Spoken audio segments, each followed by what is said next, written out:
কি পেয়েছে সংসার থেকে? শূন্য। প্রত্যেকে প্রত্যেকের মতো ভাগ করে নিয়েছে। হ্যাঁ, দাদু মারা যাওয়ার পরে সংসারের শিলপুতো পর্যন্ত ভেঙে ভাগ হয়ে গেছে। এরপরেও সংসারের জন্য এত ফাটাফাটি। হ্যাঁ, মনে রাখবেন, যত দিন হয়ে চলতে পারবেন না, তত মাটির সঙ্গে মিশে চলবেন, তত জীবনে সুখী হবেন। আর যত অহংকার করে ওপর দিকে উঠতে চাইবেন, তত পড়ে যাওয়ার ভয় বেশি আছে। ভক্তমণ্ডলী, ভক্তিমতী মায়েরা, কেন বলুন তো? মানুষ তো ভগবানকে পরীক্ষা করে, কিন্তু ভগবানকে পরীক্ষা করার ছলনায় মানুষ এটা ভুলে যায় কাকে পরীক্ষা করছি। দিয়ে ধন, দিয়ে মন কেড়ে নিতে সময় লাগে কতক্ষণ। আজ তোমার যেটা আছে, কাল সেটা অন্য কারো হবে। আমাকে অনেক অনেক হরিবাসরে বলে, জানেন তো কৃষ্ণবাবু, বিকেল থেকে একটা কীর্তনের দল দেবো, ইচ্ছে হয়, কিন্তু দিতে পারি না। কেন? লোক আসবে না তো, 7টার কমে কেউ বেরোয় না। তাই বিকেলে যে দলটা দেবো, তা শুধু শুধু পয়সা দিতে হয়। ওই জন্য 7টার থেকে প্রথম দলটা তুলি। আমি শুনে ভাবি মনে, জানো, রাত 2টোর সময় অন্ধকারে লম্ফ জেলে মদ খেতে চলে যাচ্ছে। ও তখন কষ্ট হয় না, বিকেলবেলা দল দেবে, দিনের আলোয় এসে হরিনাম শুনতে কষ্ট হয়। হ্যাঁ, এই নাকি আমরা সংসারে এসেছি। হ্যাঁ, প্রেমানন্দ গুরুদেবের কাছে এসে দাঁড়িয়েছে, আর গুরুদেব ভগবানকে সেবা নিবেদন করছে। গুরুদেব ভগবানের সামনে দাঁড়িয়েছে, ভোগের থালাটা মন্দিরের মধ্যে ঢুকিয়ে দিয়েছে। প্রেমানন্দ, আজ তাহলে রান্না ভালো হয়েছে? হ্যাঁ, ভালো ভালো সবজি, ব্যঞ্জন, অন্ন, ডাল। মন্দিরের দরজাটা বন্ধ করে দিয়েছে, আর বন্ধ করে দিয়ে প্রেমানন্দকে হাত ধরে নিয়ে গুরুদেব মন্দিরের সম্মুখে বসে আছে। ভেবে কেন মরিস রে মন, তোর যা হবার তাই তো হবে, যেটুকু তোর আপন ভবে সেটুকু তোর পড়ে যাবে, যেটুকু তোর আপন ভবে সেটুকু তোর পড়ে যাবে। ভেবে কেন কাঁদিস রে মন, যা হবে তাই তো হবে, যেটুকু তোর আপন ভবে যেটুকু তোর আপন ভবে সেটুকু তোর পড়ে রবে। ভেবে কেন মরিস রে মন, যা হবার তাই তো হবে, যেটুকু তোর আপন ভবে সেটুকু তোর পড়ে রবে, যেটুকু তোর আপন ভবে সেটুকু তোর পড়ে রবে, যেটুকু তোর আপন ভবে সেটুকু তোর পড়ে রবে। যার দয়ায় বিশ্বভুবন, তার চরণে রাখিস রে মন, যার দয়া বিশ্বভুবন, তার চরণে চরণে রাখিস রে মন, যার দয়ায় বিশ্বভুবন, তার চরণে রাখিস রে মন, যার দয়া এ বিশ্বভুবন, তার চরণে রাখিস রে মন, সে যে তোর আপন জন, তোকে কাছে টেনে লবে, তোকে কাছে টেনে লবে, তোকে কাছে টেনে লবে, কাছে টেনে লবে, যেটুকু তোর আপন ভবে সেটুকু তোর পড়ে রবে, যেটুকু তোর গৌর হরিব। সেটুকু তোর পড়ে রবে। সময় পেলে বুঝিস রে মন, সবই মায়ার খেলা, তোর সাথে যাবেন সঙ্গে হরি, ভাষা না নামের ভেলা, ও তুই ভাষা নামের বেলা, ও তুই ভাষা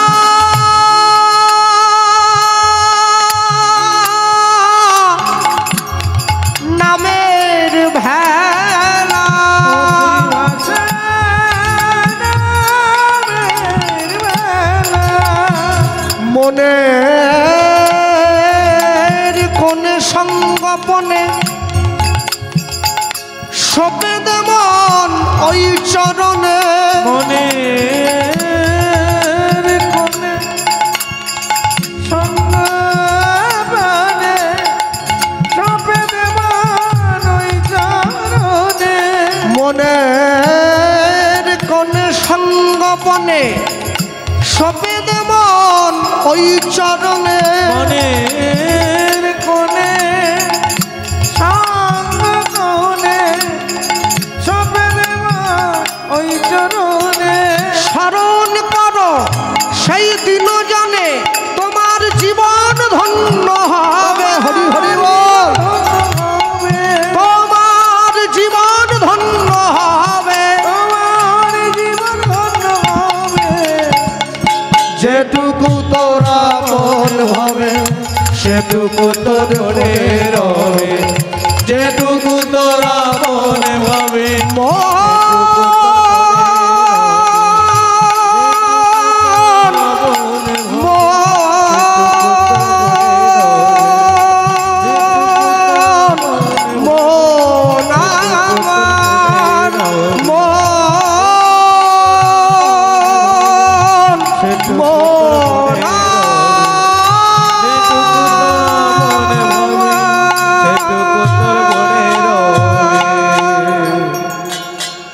ভগবানের মন্দিরের সম্মুখে দাঁড়িয়ে ভগবানকে প্রণাম করে যেই মন্দিরের দরজাটা খুলে দিয়েছে রামানন্দ স্বামী চমকে উঠল।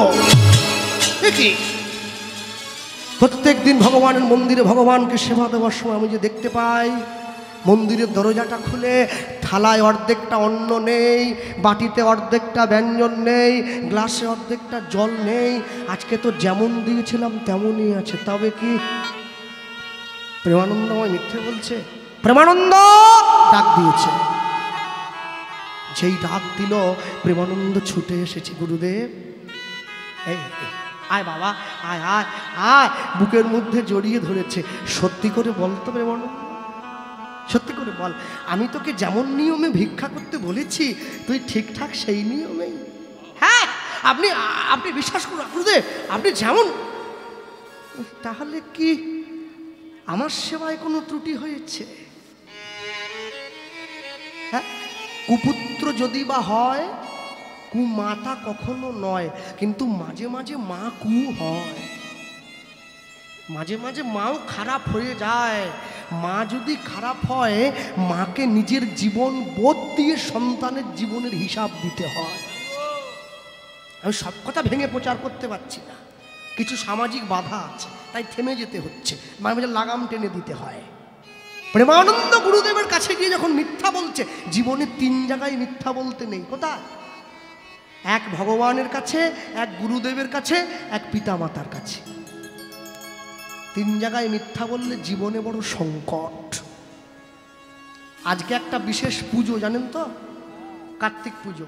হ্যাঁ, কার্তিককে কি বলা হয়? দেব সেনাপতি কার্তিক। আমাদের মেদিনীপুরের দিকে দিয়ে দেয়, বাড়িতে নতুন বৌমা এলে কার্তিক দিয়ে এদিকে দেয়। হ্যাঁ, শোনো, এই যে অসভ্যতা, এই যে প্রহসন, এই ছ্যাবলামো, এই ছ্যাবলামোর জন্যে সনাতন ধর্মের আজকে এই দশা। ওই কার্তিক বসিয়ে দিলে কোনোদিন সন্তান হয় না। ভাগ্যে ভাজ্যা, তপে রাজা, পুণ্যে পুত্র। ও কার্তিক ফার্তিক দিয়ে কি হবে? আচ্ছা, কার্তিকের স্ত্রীর নাম কি বলো আগে? হ্যাঁ, বাবা বলছে দেবসেনা। হ্যাঁ হ্যাঁ, কার্তিকের ছেলে। আচ্ছা, যার নিজের ছেলে নাই সে কি করে আবার অন্যকে ছেলে দেবে? কি কথা? হ্যাঁ, মানুষে কোন দিকে যাচ্ছে? হ্যাঁ, কার্তিক দিলে কোনোদিন সন্তান হয় না। কি করে হবে?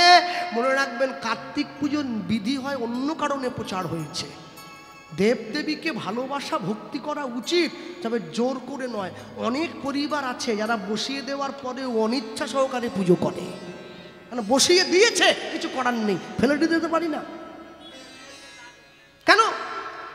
একটা মেয়ে যখন বাবার বাড়ি থেকে নতুন সংসারে এসে বসে, এই সংসারের পিতামাতাকে আপন করে নেওয়ার জন্য কার্তিকের পুজো করা হয়। কার্তিক হচ্ছে ত্রিভুবনের সব থেকে বড় পিতামাতায় ভক্তিশালী দেবতা। কার্তিক আর গণেশের মধ্যে যখন প্রতিযোগিতা হয়েছিল পৃথিবীটা কে আগে পরিক্রমা করে আসতে পারে, কার্তিক তোর ছোট ভাই ময়ূরে করে উড়ে বেরিয়ে গেছে, আর গণেশ একটু চালাক আছে। ও শিব আর পার্বতীকে বসিয়ে দিয়ে তার 3 দিকে গোল হয়ে ঘুরে নিয়েছে 4 বার, দিয়ে বলছে তোমরা আমায় জন্ম দিয়েছো, তোমরাই আমার পিতামাতা, তোমাদের 4 দিকে ঘুরে নি। যতই যাও না মন্দির মসজিদ, যতই যাও না তীর্থস্থান, বাবা মাকে না ভালোবাসিলে পাবে না কোনোদিন ভগবান। কার্তিক ঘুরে এসে দেখছে গণেশ তো আগে থেকে বসে আছে, কি করে গেল? ওই মোটা শরীর নিয়ে ইঁদুরের পিঠে চেপে, ইঁদুর যত জোরে দৌড়োয় ময়ূর তার থেকে অনেক আগে উড়ে চলে যাবে। ওই গণেশকে গিয়ে জিজ্ঞাসা করছে, দাদা তুই তাহলে আমার সঙ্গে একটু ছলনা করেছিস? বলে কেন, কি হয়েছে? বলে আমি এত শিগগিরই গেলাম, আমি পারলুম নি, আর তুই কি করে এলি? গণেশ তখন পুরো ব্যাপারটা ভেঙে বলল। তখন তাহলে কার্তিক বলছে, তাহলে আমি এমনি এমনি গেলাম, শিব পার্বতী কার্তিককে মাঝে ডেকে আশীর্বাদ করেছিল, আজ থেকে পৃথিবীতে এই ত্রিভুবনে শশা গড়া ধরা অধীশ্বর পৃথিবীতে পিতামাতাকে ভক্তি অর্জন করতে চাইলে সন্তান সন্ততি তোমার পুজো করবে। নতুন স্ত্রী অন্য বাড়ির মেয়ে এই সংসারে এসে যাতে এই বাড়ির পিতামাতাকে নিজের পিতামাতার আসনে বসাতে পারে, তার জন্য কার্তিককে পুজো করে তার কাছ থেকে সেই বরটা চেয়ে নিতে হয়। ভক্তমণ্ডলী মায়েরা প্রেমানন্দ গুরুদেবের কাছে গিয়ে বলছে, গুরুদেব আপনি যেমন বলেছিলেন আমি কিন্তু তেমনভাবেই, কিন্তু বাবা তুই যে বলছিস আমি যেমন বলেছিলাম তুই তেমন করে ভিক্ষাটা করেছিস, তেমন করে যদি ভিক্ষাটা করিস তাহলে আমার গোবিন্দ সেবা করেনি কেন? প্রেমানন্দ স্তম্ভিত হয়ে গেছে। কি বলছে? হ্যাঁ, তুই কি জানিস প্রত্যেক দিন ভিক্ষা দেওয়ার পরে তুই যা এনে দিস, আমি সেই ভিক্ষার দ্রব্য রান্না করে আমার ভগবানকে সেবা দিই। আর আমি যখন মন্দিরের দরজাটা বাইরে থেকে বন্ধ করে আচমনটা সেরে ভগবানকে 3টে টোকা দিয়ে দরজাটা খুলে দেই প্রেমানন্দ, আমি দেখতে পাই থালায় অর্ধেকটা অন্ন থাকে না, গ্লাসে অর্ধেকটা জল থাকে না, বাটিতে অর্ধেকটা ব্যঞ্জন থাকে না, কিন্তু প্রেমানন্দ আজকে তো আমি দরজাটা খুলে দেখছি যেমন জিনিস তেমনই আছে। বল না বাবা, কোথার থেকে তুই কি ভিক্ষা করেছিস? বল বাবা। প্রেমানন্দ মনে মনে চিন্তা করছে, তাহলে তো গুরুদেবের সঙ্গে আমি এই ছলনা করে অপরাধ করেছি, ছুটে গিয়ে গুরুদেবের চরণটা জড়িয়ে ধরেছি। গুরুদেব আমার অন্যায় হয়েছে। কি? গ্রাম থেকে গ্রামান্তরে আমি ভিক্ষার তরে ছুটে যাই, ঝড় বৃষ্টি বজ্রপাত কোথাও ভিক্ষা নাহি পাই। জমিদার গৃহিণী মোরে দিল যে ডাকিয়া, 21 মুষ্টি চাল দয়া করে মোর ভিক্ষার ঝুলিতে দিল যে ভরিয়া। ভিক্ষার ঝুলিতে দিল যে মারিয়া। প্রেমানন্দ রে, প্রেমানন্দ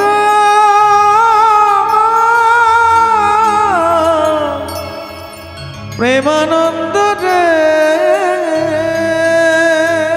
এ তুই কি করলি? তুই যদি অসৎ পথে, তোকে আমি নির্দেশ দিয়েছিলাম একটা বাড়ির থেকে 1 মুষ্টির বেশি চাল তুই নিবি না। আমার নিষেধ অগ্রাহ্য করে, আমার কথা অগ্রাহ্য করে তুই জমিদারের ঘর থেকে যদি 21 মুষ্টি চাল ভিক্ষা করে আনলি, আমায় বলিস নি কিসের জন্য? ওরে আমার গোবিন্দকে তুই আজকে উপবাসে রেখে দিলি। হ্যাঁ, রামানন্দ স্বামী করে হায় হায়, শ্রী গোবিন্দ উপবাসী কি হবে উপায়।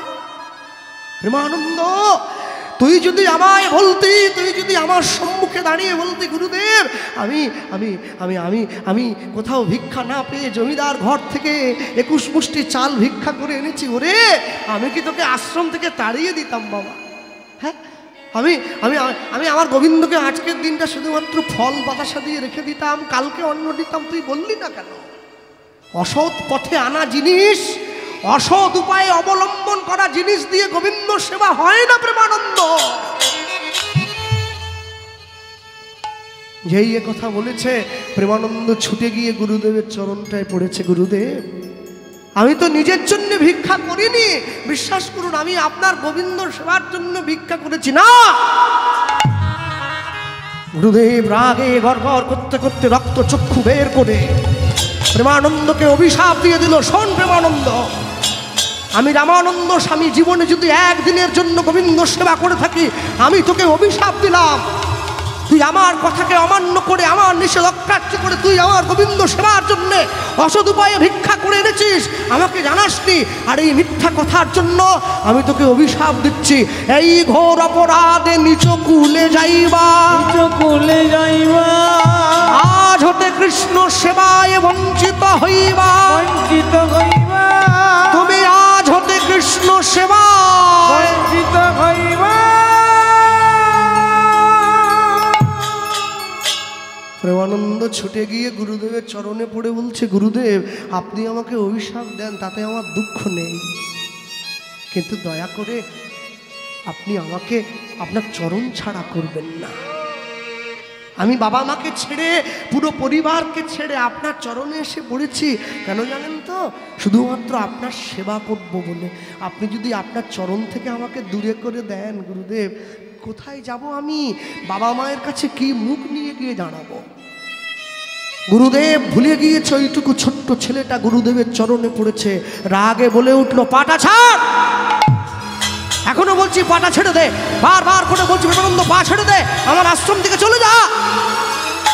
অনেকবার করে বলার পর যখন প্রেমানন্দ কোনোভাবেই পাটা ছাড়ছে না, রামানন্দ স্বামীর পায়ে পরনে ছিল কাঠের খড়ম, সেই খড়মটা তুলে এনে প্রেমানন্দের পৃষ্ঠদেশে আঘাত করছে। পা ছাড়, পাটা ছাড়। বারবার ধরে যখন আঘাত করছে, প্রেমানন্দের কোমল পৃষ্ঠদেশ গুরুদেবের কাঠের খড়মের আঘাতে পিঠটা ফেটে গিয়ে দরদর করে রক্ত বেরিয়ে এসেছে। প্রচণ্ড যন্ত্রণায় কষ্টে কাতর হয়ে প্রেমানন্দ গুরুদেবের চরণটা ছেড়ে দিয়েছে। দূর হয়ে যা, আমার আশ্রম থেকে চলে যা। সব আমি তোকে বলছি, এই মুখটা নিয়ে কোনোদিন আমার সম্মুখে আর দাঁড়াবি না, আমার কাছে আসবি না তুই। ছি ছি ছি ছি ছি, এই নাকি তুই আমায় ভালোবাসিস? এই তুই আমাকে গুরু বলে শ্রদ্ধা করিস? এতই যদি গুরু বলে আমায় শ্রদ্ধা করিস, তাহলে তুই কি জন্যে, তুই কি জন্যে আমাকে, আমার কথাকে, আমার বাক্যকে লঙ্ঘন করে তুই গিয়েছিলি ভিক্ষা করার জন্য? গুরুদেব আপনি যখন আমায় তাড়িয়েই দিচ্ছেন তখন আমি চলেই যাব। হ্যাঁ যাবি। গুরুদেবের কাছ থেকে বিদায় নিয়ে প্রেমানন্দ চলে যাচ্ছে। গুরুদেব মনে মনে ভাবছে ছেলেটা বোধহয় বাড়ি চলে যাবে, বকা দিয়েছি বাড়ি চলে যাবে। প্রেমানন্দ বাড়ি গেল না, কাঁদতে কাঁদতে গিয়ে গঙ্গার পাড়ে গিয়ে দাঁড়িয়েছে। মনে মনে চিন্তা করছে, আমি মনুষ্য দেহ পেয়ে গুরুদেবের চরণ সেবার কাছে থেকেও সেবার সৌভাগ্য আমার হলো না। এই যে গুরুদেবকে কাছে থেকেও গুরুদেবের চরণ সেবা আমি করতে পারিনি, এই প্রাণটা আমি আর রাখবো না। গঙ্গার জলে ঝাঁপ দিয়ে প্রাণ বিসর্জন করব। নিজের পৃষ্ঠ দেশের রক্ত দিয়ে প্রেমানন্দ নিজের বুকের উপরে রেখেছে গুরু রামানন্দ স্বামীর নামটা, জয় গুরু রামানন্দ। আর ওই বুকের উপরে লেখে গঙ্গার জল হাতে নিয়ে প্রেমানন্দ প্রতিজ্ঞা করছে, গুরুদেব আমি প্রতিজ্ঞা করলাম পরবর্তী জীবনে যে কুলে যে ঘরে আমি জন্মাই না কেন, তোমার মুখ না দেখা পর্যন্ত আমি চোখ মেলে চাইব না। তুমি আমার কর্ণমূলে হরিনাম না দেওয়া পর্যন্ত আমি আমার মায়ের স্তনদুগ্ধ পান করব না। আর আমি যে কুলেই যাই না কেন তোমার এই খড়ম দিয়ে আমার পৃষ্ঠদেশে আঘাতের চিহ্নটা সেই জন্মেও থাকবে। প্রেমানন্দ গঙ্গার জলে ঝাঁপ দিচ্ছে, এবার গুরু গুরু গুরু বলি।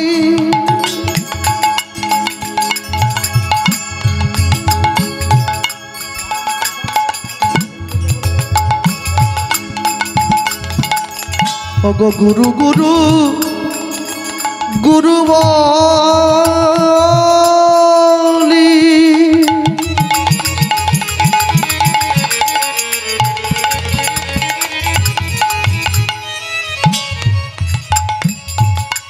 প্রেমানন্দ গঙ্গার জলে ছাপ দিল, তাই গৌর হরিবল গুরু গুরু গুরু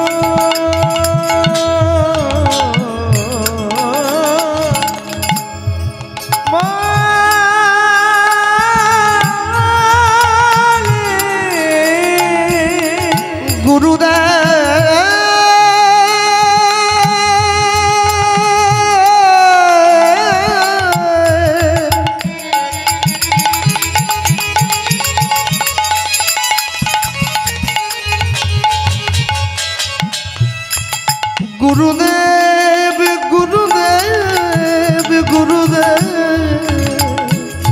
ওগো গুরু গুরু গুরু বলি। প্রেমানন্দ গঙ্গার জলে ঝাঁপ দিল, প্রেমানন্দের দেহ গিয়া গঙ্গায় প্রবেশিল। প্রেমানন্দের দেহ গিয়া গঙ্গার জলে প্রবেশিল। প্রেমানন্দের দেহ গিয়া গঙ্গায় প্রবেশিল।